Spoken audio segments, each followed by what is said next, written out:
nyo po ba na ayon po dito sa 1TV Philippines, eto daw pong si Villar Escudero Villanueva, next daw po mga kababayan na posibleng masampahan ng kaso at makulong.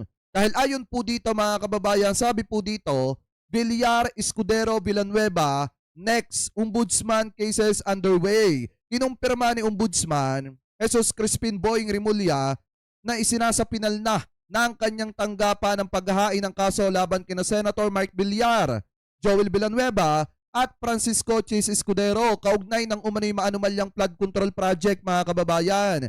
Ayon kay Rimulya, malapit nang matapos ang preliminary investigation at inaasahang sasampahan ng mga kaso sa sandigang bayan ng mga sangkot ng mga matataas na opisyal ng gobyerno kabilang sa posibleng makasuhan ang malversation o kabilang sa mga posibleng ikaso po sa kanila malversation at saka po graft. Sabi pa dito, nadawit ang 3 senador matapos silang ituro ni dating Department of Public Works and Highways Undersecretary Roberto Bernardo na nag-akusa sa kanila ng umano'y pagtanggap ng kickbacks mula sa flood control project mga kababayan. So ngayon, yung mga nagsasabi na walang makukulong na big fish, di ba nauna na po si Senator Bong Revilla at ngayon posibleng sumunod mga kababayan, eto pong sina Villar Escudero at eto pong sina Villanueva. Ayon po yan mismo kaya Jesus Crispin Rimulya. Kasi nga, kung titingnan po talaga natin mga kababayan, kung totoo naman talaga na tumanggap ng kickback,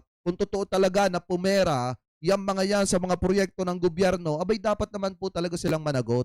Ano po mga kababayan, dapat po talaga silang magbayad.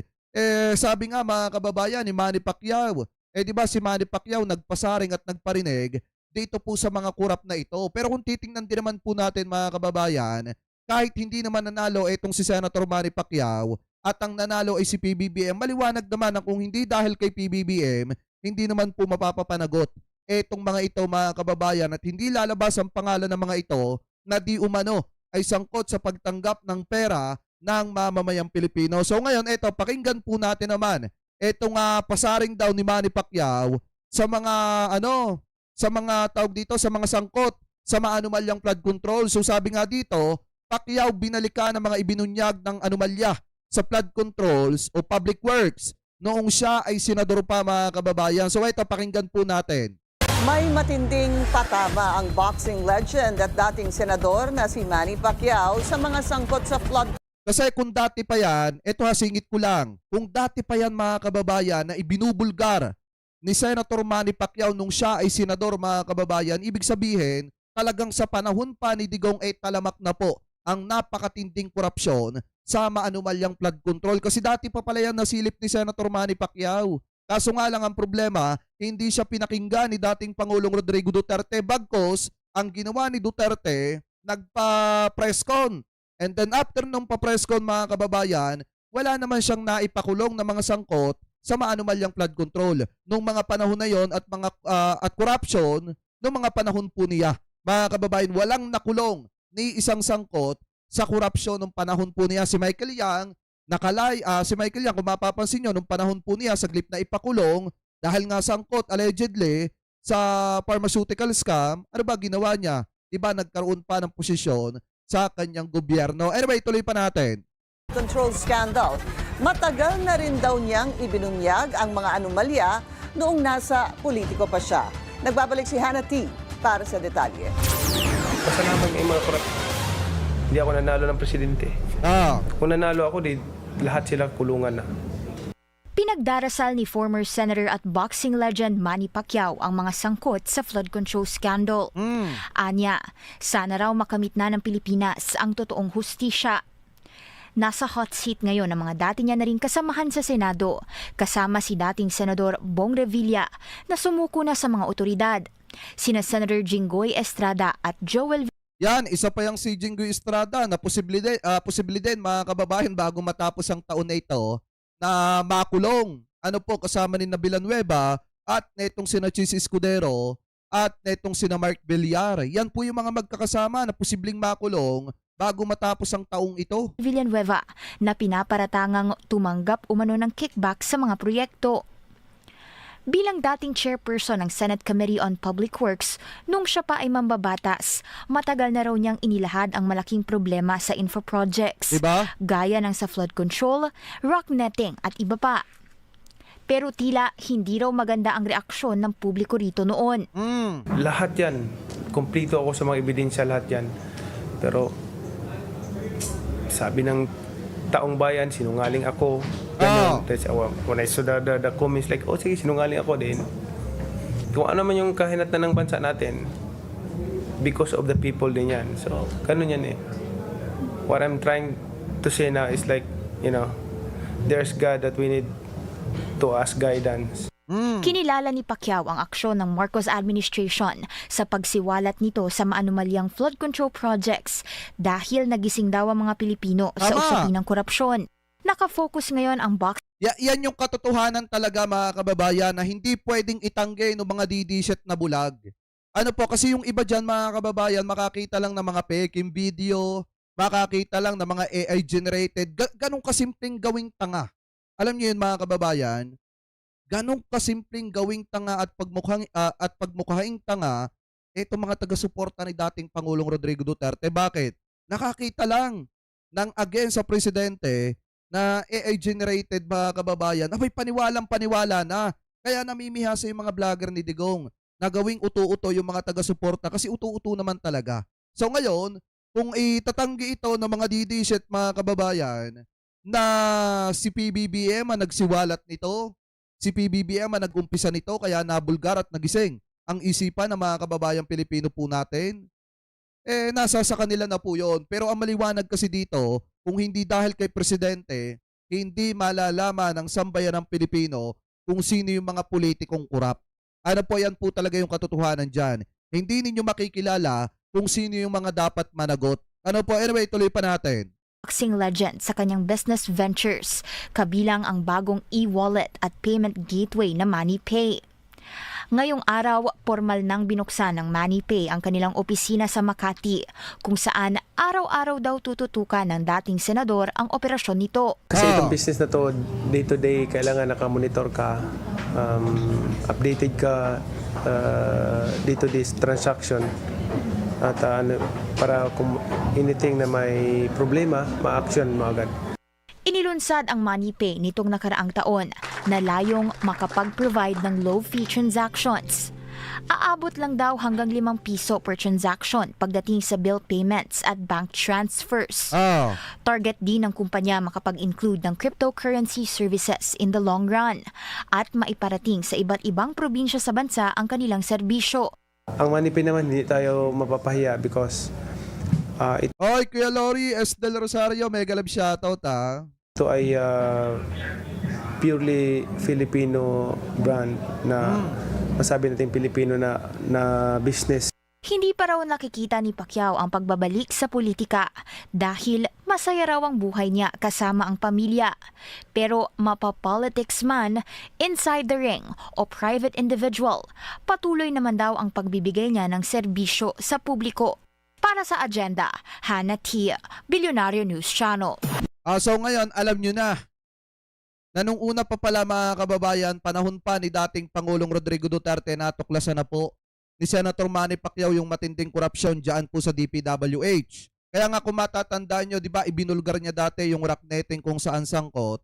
Ito pong si Eric Yap, na bata ni Paulo Duterte nung panahon na presidente pa yung kanyang tatay. Pero saglip na pansinin po yan ng publiko, pinagtawanan lamang po etong si Senator Manny Pacquiao at inalipusta pa nga at sinabihan ng sinungaling. Pero kalaunan, kung matatandaan nyo, diba, bago matapos ang term ni dating Pangulong Rodrigo Duterte, nagpa-presscon siya at pinagbantaan niya yung mga sangkot sa flood control, lalo na sa mga ghost project. Kaso ang problema, hanggang pagbabanta lang at hindi naman po niya naipakulong yung mga sangkot doon. Kaya nagpayaman na nagpayaman lalo at umulit ng umulit. Kaya ang ending mga kababayan, nung napwesto at naupo itong si PBBM, kaya pala gustong-gusto pabagsakin ng mga yan si Presidente dahil alam nila na kapag ka natuklasan ng Presidente yung ganyang klase ng kalakaran sa DPWH, yung ganyang klase ng kalakaran ng mga politiko na ang karamihan ng mga kaalyado pa ni dating Pangulong Rodrigo Duterte,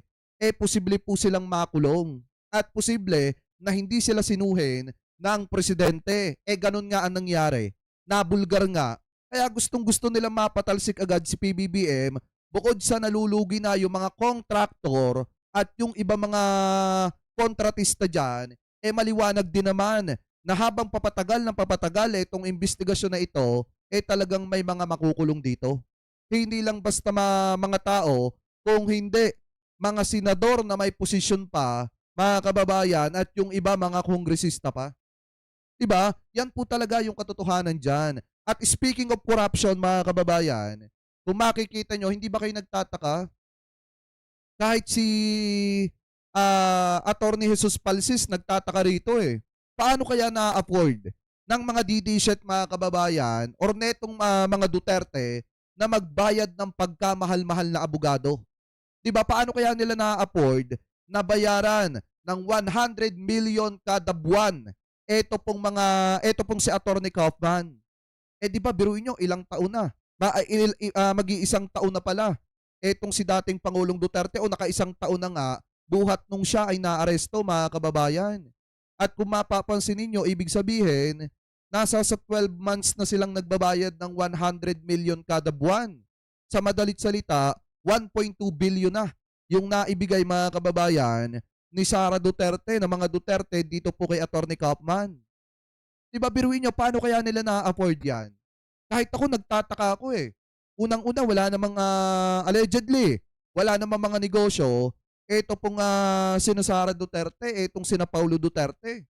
Pero paano nila na-afford na magbayad ng ganong kamahal na abogado, mga kababayan, kada buwan? So ngayon, basahin po natin itong post, mga kababayan, galing po kay Anthony Comedia. Sabi po dito, mga kababayan, ito daw, nagbigay ng matinding reaksyon si Attorney Jesus Palsis at hayagang kinwestiyon ng pamilyang Duterte kaugnay ng kanilang kakayahang magbayad ng napakalaking halaga para po sa legal fees ni Lawyer Kaufman. Ayon sa abogado, nakakapagtaka para sa kanya kung paano nagagawa ng mga Duterte na maglaan ng humigit kumulang 100 million kada buwan para sa bayad sa abogado, isang pondo na malaking bagay para sa karamihan ng mga Pilipino. Sabi pa dito, ani ni Palsis, ang ganitong impormasyon ay nagbubukas ng mga tanong tungkol sa pinanggagalingan ng pera at transparency ng gastusin ng pamilya. Ipinupunto niya na mahalagang linawin ng mga kinauukulan kung lihitimo at maayos ang pondo, lalo na't usapin ito na may kinalaman sa malaking halaga at pampublikong interes. Ang kanyang pahayag ay agad na nag-viral sa social media at umane ng iba't ibang reaksyon mula po sa mga netizen. May mga humanga sa kanyang tapang na magtanong, habang ang iba naman ay nagbigay ng kanilang sariling opinyon tungkol sa pera at kapangyarihan po sa politika ng mga Duterte. Kasi kahit kayo, mapapaisip kayo Diba? Bukod pa yung pa-travel-travel ni Vice President Sara Duterte, alam naman po natin na hindi mura mag-travel abroad, lalo na sa dahig. Bakit nagagawa po nila yan? Na parang hindi nila iniisip yung perang gagastusin po nila. Di ba kayo nagtataka? 100 million kada buwan? Paano po nila na-afford yun? Gaya ng sinasabi ng mga DDSet, maliwanag naman. Yung sinasabi ng mga vlogger ni Digong, payak na pamumuhay, simpleng pamumuhay, walang dinagdag na haligi, sa tahanan, hindi kurap, at hindi nagnakaw sa bayan. Pero nakakapagbayad ng 100 million kada buwan sa mga sa abogado. Isang abogado pa lang yan, partida Mga kababayan, 100 million kada buwan. Naka 12 months na. Diba, ang pagkakaalam ko, parang naka isang taon na. Itong si Digong, mga kababayan, dyan po sa dahig. So, ibig sabihin, 1.2 billion pesos na yung naibigay nila kay Attorney Kaufman, mga kababayan. Diba, paano kaya nila na-afford yan? Dapat masilip din ito ng ating pamahalaan kung saan ang gagaling ang napakaraming yaman ng mga Duterte para alam naman ng taong bayan kung saan sila kumukuha ng 100 million kada buwan, bukod pa yung gastos nila, mga kababayan, sa kanilang mga travel-travel. O sabi nga dito, 150 million, idol. O ayan, sabi pa nung isa, 130 million a month. Diba? Pero inyo, tanyo, iba-iba tayo ng figure. Pero maliwanag dito, nasa 100 million pataas. Kasi sabi nga dito, humigit kumulang oh. Ayan oh, humigit kumulang 100 million kada buwan para daw po sa abogado na si Kaufman. O ang tanong, saan sila kumukuha ng pondo para ibayad kay Kaufman? Dapat po masilip yan ang ating pamahalaan. Dapat masilip po yan ang kinauukulan para alam ng taong bayan kung saan po nanggagaling ang pera po nila. Kasi hindi po biro yan. Lalo na at nasa stage po tayo na sinusugpo ang korupsyon na nangyayari dito po sa ating bansa. Di po ba mga kababayan? Siguro naman karapatan ng mamamayang Pilipino na malaman kung saan sila kumukuha ng ganyang kalaking pondo. Kasi sabi nila wala silang pera. Sabi ng mga didishit, payak yung pamumuhay. Simple yung pamumuhay. O bakit may 100 million kada buwan? Mahigit na pambayad sa abogado na si Kaufman. Eto mga Duterte. O ako, nagtatanong lang naman. Di po ba mga kababayan? So kayo, ano masasabi nyo? Hingil po dyan. Comment below na lamang po kung ano po masasabi nyo. Hingil po sa usapin po na yan.